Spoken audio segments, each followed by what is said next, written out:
الحمد لله رب العالمين الرحمن الرحيم مالك يوم الدين إياك نعبد وإياك نستعين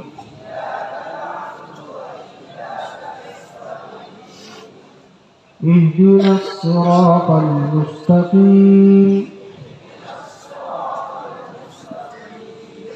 صراط الذين أنعمت عليهم غير المغضوب عليهم ولا الضالين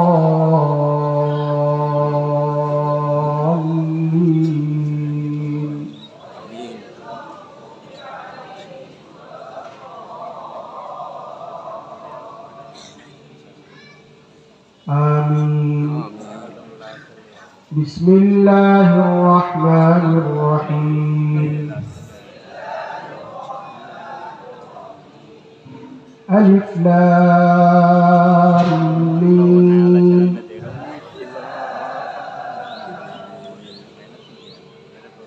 ذلك الكتاب لا ريب فيه هدى للمتقين الذين يؤمنون بالغيب ويقيمون الصلاة ومما رزقناهم ينفقون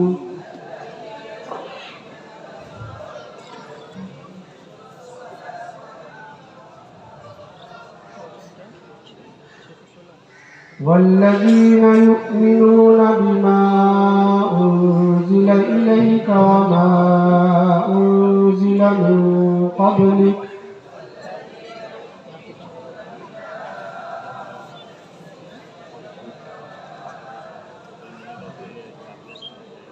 وبالآخرة هم يوقنون أولئك على هدى من ربهم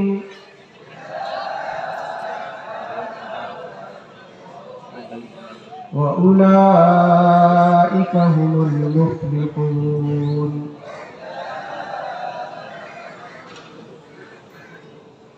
صدق الله العظيم.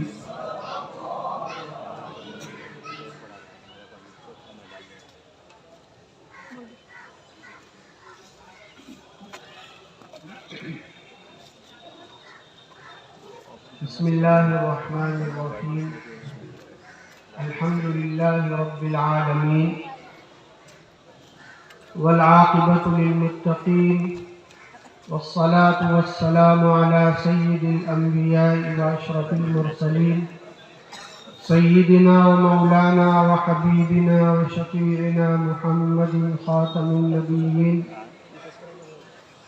وعلى آله وأصحابه أجمعين. أما بعد فأعوذ بالله من الشيطان الرجيم. بسم الله الرحمن الرحيم. اهدنا الصراط المستقيم صراط الذين أنعمت عليهم غير المغضوب عليهم ولا الضالين. وقال الله تبارك وتعالى ذلك الكتاب لا ريب فيه هدى للمتقين. صدق الله العظيم.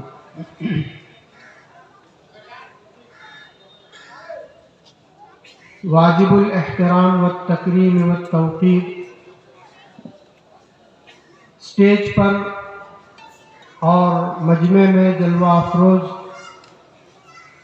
علماء کرام، میرے دینی بھائیوں، بزرگوں اور دوستوں، ہم لوگوں کے لیے خاص طور سے اس علاقے کے مسلمانوں کے لیے مسرت کا مقام ہے اللہ تعالیٰ کا شکر ادا کرنے کا موقع ہے کہ آج ہمارے اس علاقے کے اس ادارے میں تکمیل حفظ قرآن کی مناسبت سے اور ختم بخاری شریف کی مناسبت سے اس نورانی اور روحانی عظیم الشان جلسے کا اہتمام کیا گیا ہے، اور اسی کی خوشی میں ہم سب لوگ یہاں جمع ہوئے ہیں۔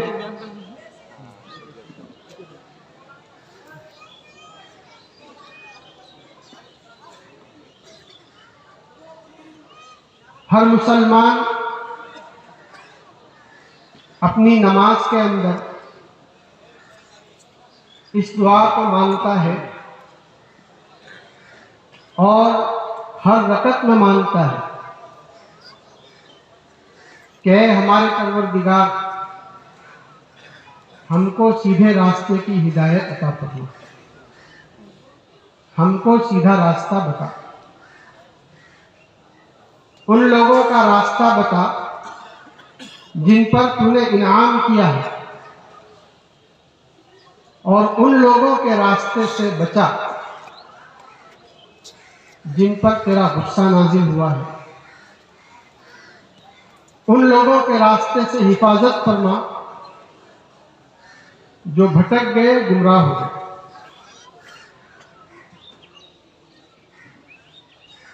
سورہ بقرہ کی دوسری ہی آیت کے اندر اللہ تعالیٰ یہ ارشاد فرماتے ہیں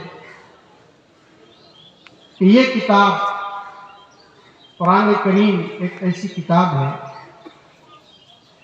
جس کے مضامین کے سچے، صحیح اور درست ہونے میں شک اور شبے کی کوئی گنجائش نہیں ہے، اور یہ ہدایت کا سامان ہے، یہ راستہ بتانے والی ہے کتاب متقیوں کو، پرہیزگاروں کو، اللہ سے ڈرنے والوں کو، یعنی مسلمانوں کو، اس لیے کہ تقویٰ کا ایک درجہ وہ ہے جو ہر مسلمان کو حاصل ہے، ایمان۔ تقویٰ کا کم سے کم درجہ جو ہے وہ ایمان ہے، وہ ہر مسلمان کو حاصل ہے۔ یہ قرآن جو ہے وہ ہدایت نامہ ہے، رہبری ہے، رہنمائی ہے ایمان والوں کے لیے۔ اس قرآن کی تلاوت یہ بھی رہبری ہے، رہنمائی ہے، اس کا سیکھنا یہ بھی رہبری ہے، سکھانا یہ بھی رہبری ہے، اس پر عمل کرنا، اس کے معانی کو سمجھنا، اس کے مطابق اپنی زندگیوں کو ڈھالنا، اور اس پیغام کو ہر انسان تک پہنچانا، یہ اس کی رہبری اور رہنمائی ہے۔ اور تاریخ اسلام اس بات کی گواہ ہے کہ جب تک مسلمانوں نے اس کتاب کو مضبوطی سے تھامے رکھا، اس کو اپنے سینے سے لگائے رکھا، اس کی تعلیمات کو اچھی طرح سے سیکھا، اور ان تعلیمات کو اپنی زندگیوں کے اندر 100% اتارا، تو اللہ تعالیٰ نے اس امت کو عزت کی چوٹیوں کے اوپر سرفراز کی، عزت کی بلندیوں پر پہنچایا، اور تاریخ اس بات کی بھی گواہ ہے کہ جب جب اس امت نے قرآن کریم کی تعلیمات کو نظر انداز کیا، قرآن کو عملی طور پر اپنی زندگیوں کے اندر سے نکال دیا، اور جن قوموں کے راستے سے بچنے کی دعا ہر نماز کی ہر رکعت میں ہر مسلمان مانتا ہے، جب ان کے طور طریقوں کو، یہودیوں کے طور طریقوں کو، نصارہ کے طور طریقوں کو للچائی ہوئی نظروں سے نہ صرف یہ کہ دیکھا، بلکہ ان کو اپنی زندگیوں کے اندر اتارا، اسی دن سے اس امت کی ذلت اور پستی کا دور بھی شروع ہے۔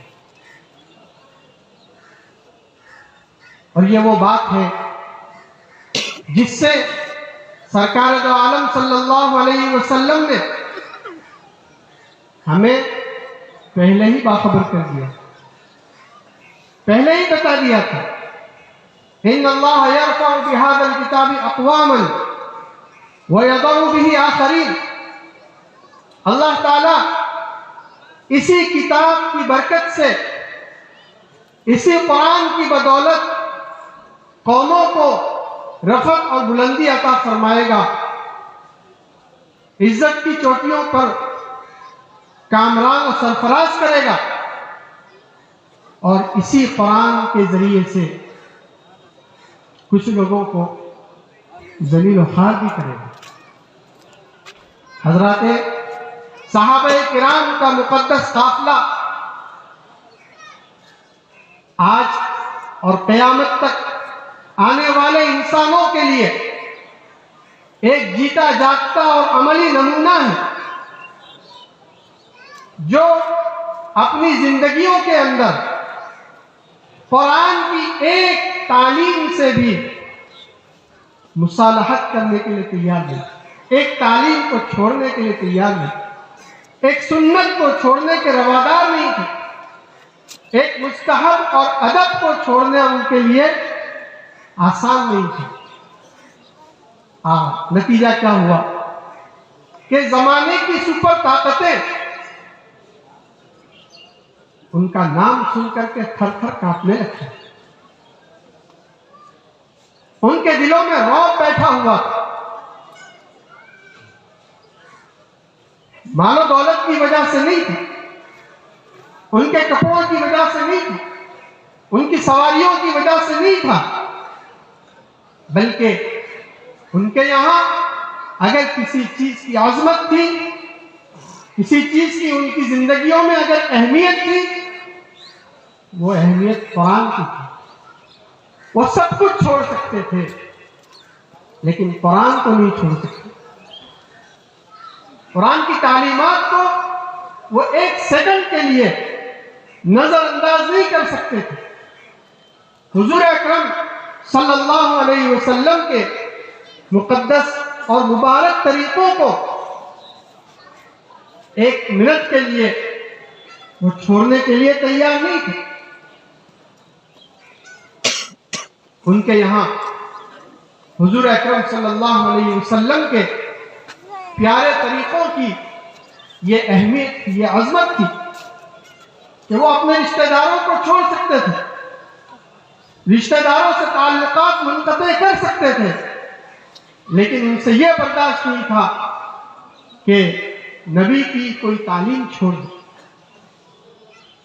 ایک صحابی کے متعلق کتابوں کے اندر لکھا ہے، انہوں نے اپنے بھتیجے کو دیکھا کہ وہ انگوٹھے کے اوپر کنکریوں کو رکھ کر کے اچھال رہا ہے، کنکری رکھتا ہے اس کو اچھالتا ہے۔ انہوں نے اس سے کہا، بہت محبت سے شفقت سے اس سے فرمایا کہ بیٹا، حضور صلی اللہ علیہ وسلم نے اس سے منع فرمایا ہے، ایسا مت کرو۔ کچھ دنوں کے بعد پھر دیکھا کہ اسی حرکت میں مبتلا ہے، وہی کام کر رہا ہے۔ ان کی ایمانی غیرت جو آج آہستہ آہستہ ختم ہوتی جا رہی ہے، ایمانی غیرت ان کے یہاں ایسی تھی، اس منظر کی وہ تاب نہیں لا سکے، اور اس سے کہنے لگے کہ میں نے اس دن تم کو منع کیا تھا اور یہ بتایا تھا کہ ہمارے نبی صلی اللہ علیہ وسلم نے اس سے منع فرمایا ہے، تم کو سمجھ میں نہیں آتا، میں موت تک تم سے بات نہیں کروں گا۔ اس سے بات نہیں کی، اس کے جنازے میں بھی شریک نہیں ہے۔ یہ ان کی ایمانی غیرت ہے، ان کی ایمانی حمیت ہے۔ آج اس زمانے کے اندر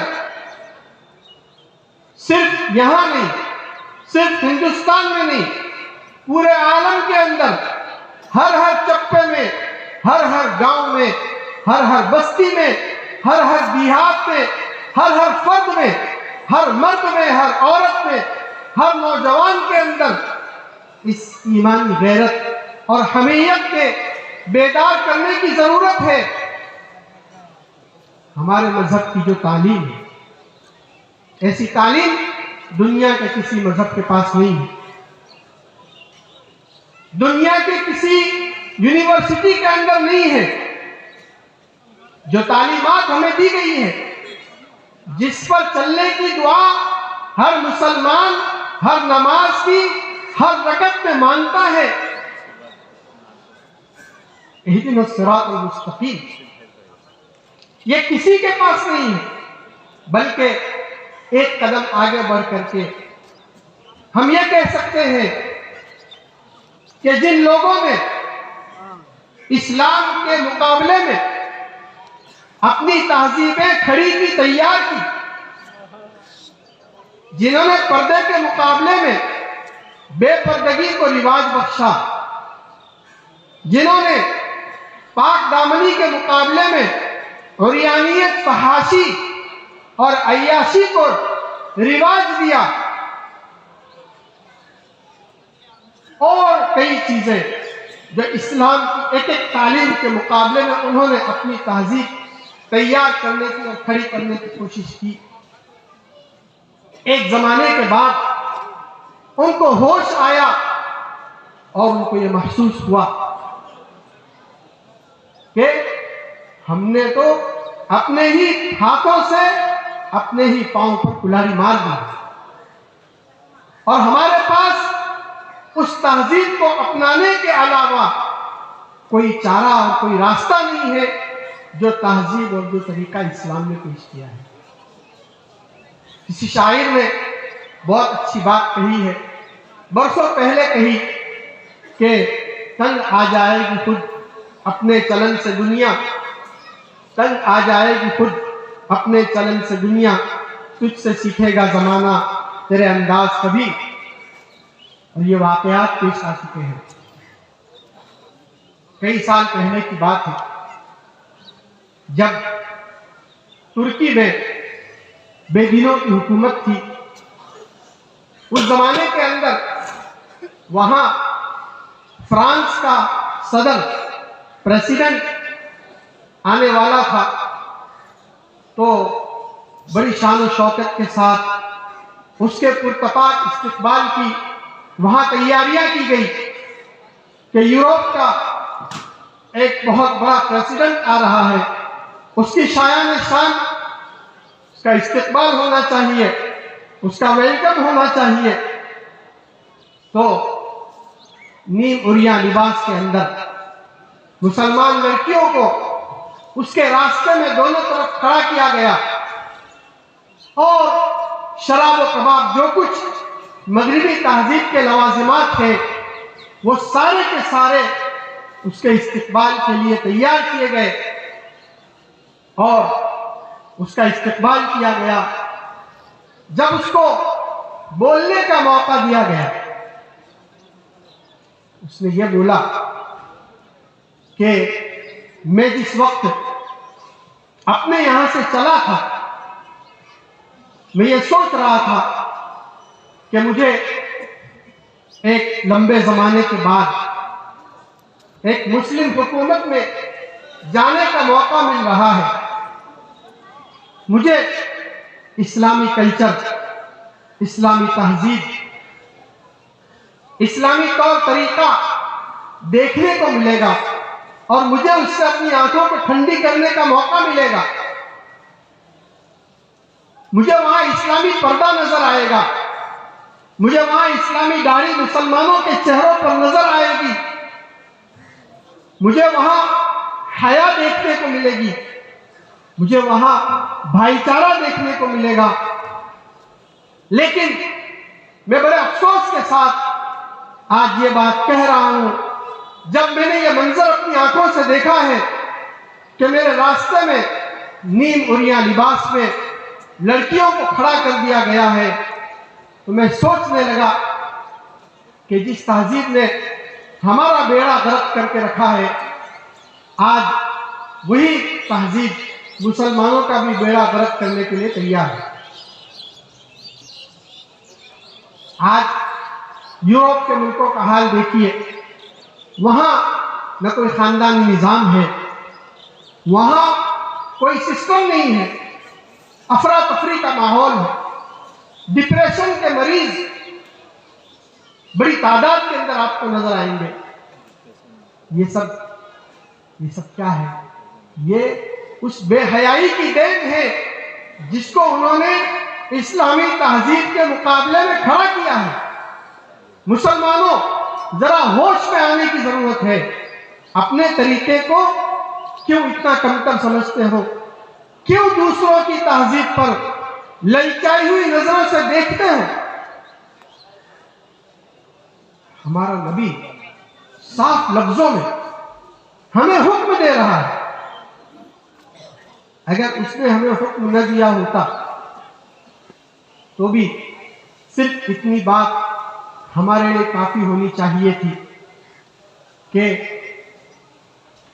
ان کی داڑھی مبارک گھنی، انہوں نے کبھی اپنی زندگی کے اندر اپنی داڑھی کو کترا نہیں، اپنی داڑھی کو شیو نہیں کیا.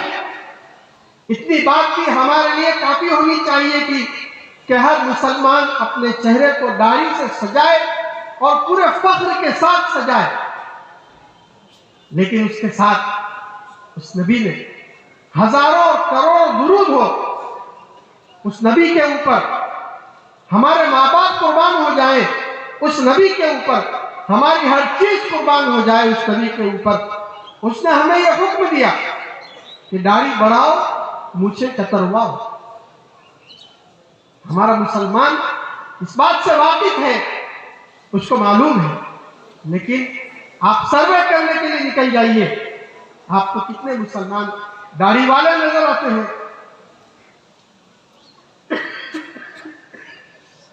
اور نوجوانوں کی ایک بڑی تعداد آپ کو وہ ملے گی جو داڑھی شیو کریں.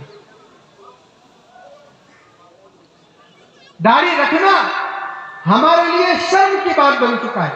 اسلامی لباس کو اختیار کرنا، اس سے ہمارا نوجوان شرماتا ہے، یہ ایک طرح کی احساس کمتری کا شکار ہے.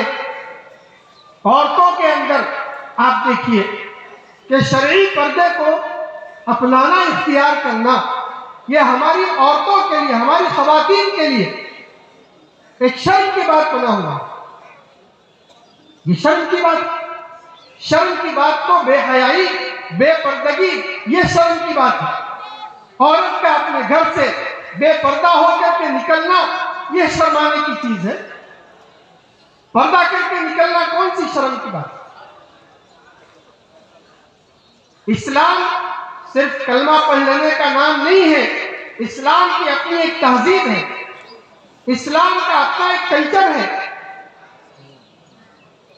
اس وقت سب سے زیادہ ضرورت ہے ہم دوسروں کا شکوہ نہ کریں، دوسروں کو کوسنا چھوڑ دیں، دوسروں کو لعنت ملامت کرنا چھوڑ دیں، حکومت کو کوسنا چھوڑ دیں. میرے نبی صلی اللہ علیہ وسلم کا یہ ارشاد اور یہ فرمان ہے کہ اعمالکم اعمالکم، اعمالکم اعمالکم، تمہارے اعمال ہی تمہارے حاکم ہیں۔ اعمال اچھے کرنے کی ضرورت ہے، نمازوں کو زندہ کرنے کی ضرورت ہے۔ آج ہمارے لیے فجر کی نماز میں بستر چھوڑ کر کے مسجد میں جانا مشکل ہو چکا ہے۔ دوسرا، ہر کام آسان ہے، ہر کام آسان ہے، لیکن مسجد میں آ کر کے جماعت کے ساتھ نماز ادا کرنا یہ ہمارے لیے مشکل ہے۔ ضرورت اس بات کی ہے کہ ہر مسلمان اس بات کا عزم کرے، اس بات کا تہیہ کرے۔ قرآن صرف الفاظ کا نام نہیں ہے، قرآن کے الفاظ ہیں، اس کے معانی ہیں اور اس کا ایک پیغام ہے۔ اگر عزت چاہتے ہیں تو اس بات کے لیے ہم کو تیار ہونا پڑے گا، اپنے آپ کو تیار کرنا پڑے گا، پوری ہمت کے ساتھ، پوری جرات کے ساتھ۔ آپ تاریخ کا مطالعہ جتنا تاریخ کا مطالعہ کریں گے، چاہے اسپین کی تاریخ کا آپ مطالعہ کریں، چاہے تاتاریوں کی تاریخ کا آپ مطالعہ کریں، جہاں عروج آیا، عروج کب آیا؟ اور جہاں زوال آیا، زوال کب آیا؟ زوال کے نقشے جو تاریخ کی کتابوں میں لکھے ہوئے ہیں، زوال آنے سے پہلے مسلمانوں کے معاشرے کی حالتیں کتابوں کے اندر پوری وضاحت کے ساتھ لکھی ہیں۔ تاتاری حملے سے پہلے مسلمانوں کے معاشرے میں کیا تھا؟ یہی شادیوں کی فضول خرچیاں تھیں، ناچ گانے، رقص و سرود، موسیقی اور نوجوانوں کی بے راہ روی، یہی سب کچھ ہے۔ اور پھر تاتاریوں کا حملہ ہوتا ہے۔ اسپین کے اندر کیا ہوا؟ اسپین کے اندر بھی یہی ہوا، اور شاعر مشرق نے بڑی مہارت کے ساتھ ایک ہی شعر کے اندر عروج و زوال کی تاریخ کو لکھ دیا، ایک ہی شعر کے اندر۔ آپ اس کو بتاؤں میں تقدیر امم کیا ہے، آپ اس کو بتاؤں میں تقدیر امم کیا ہے، شمشیر و سنا اول، طاؤس اور باب آخر۔ جب تک اسلام کو، اسلامی تہذیب کو، اسلامی احکام کو اس امت نے اپنے سینے سے لگا کر رکھا اور ایک چھوٹی سی سنت پر بھی کمپرومائز کرنے کے لیے وہ تیار نہیں تھے۔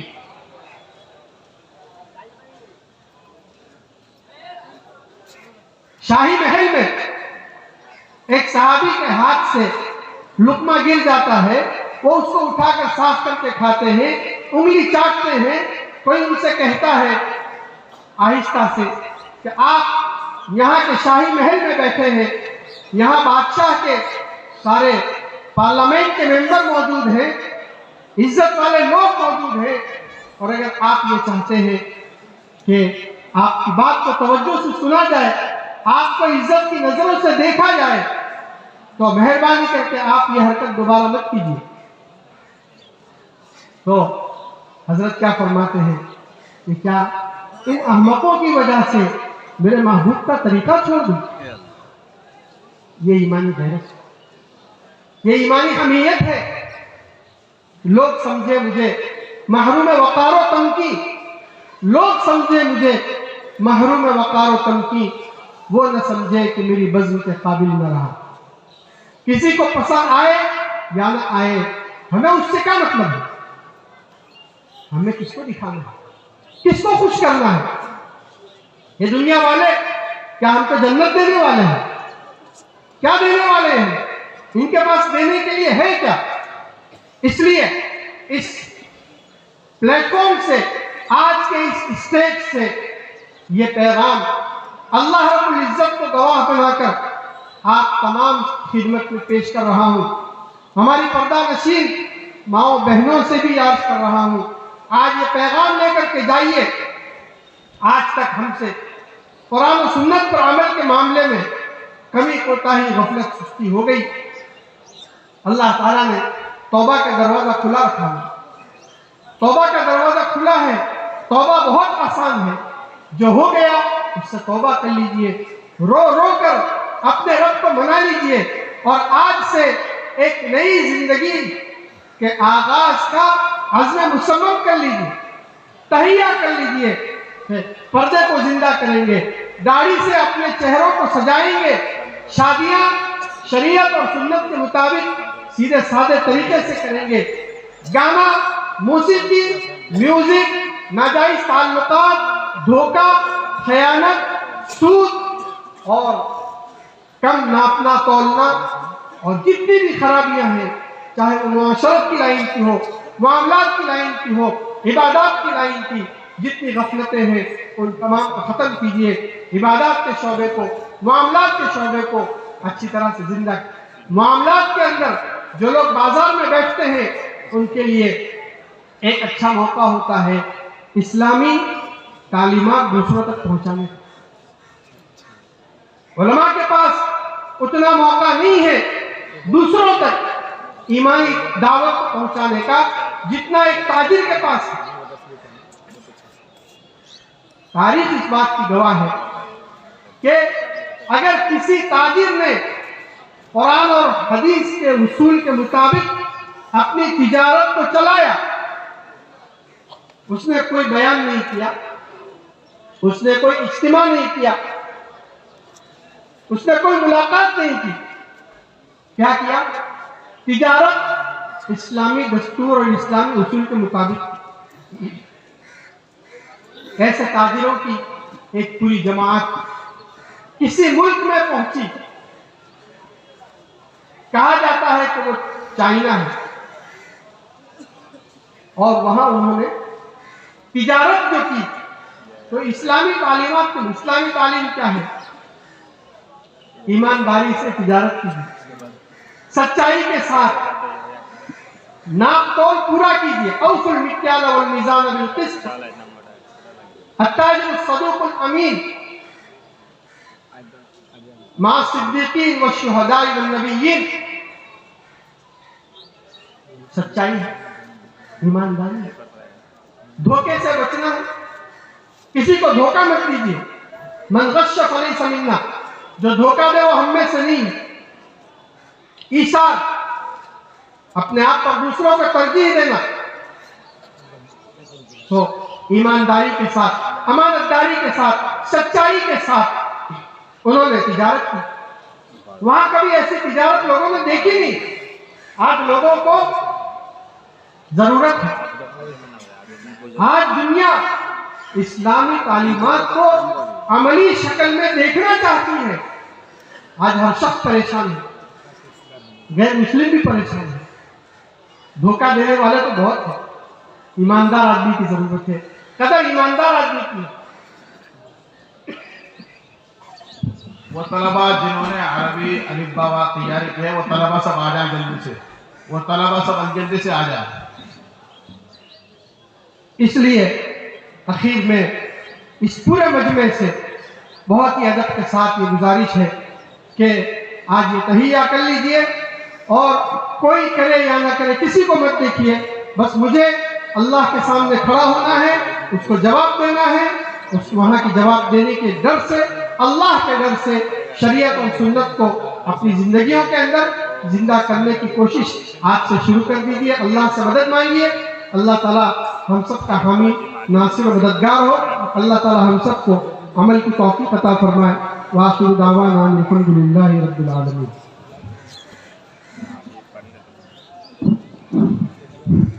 الحمدللہ، ماشاءاللہ، جزاک اللہ۔ بہت ہی مبسوط خطاب اور بہت ہی ناصحانہ اور مفکرانہ اور مدبرانہ انداز ہمارے اور آپ کے سمجھنے کے لیے اس قسم کے بیانات آپ محسوس کر رہے ہیں۔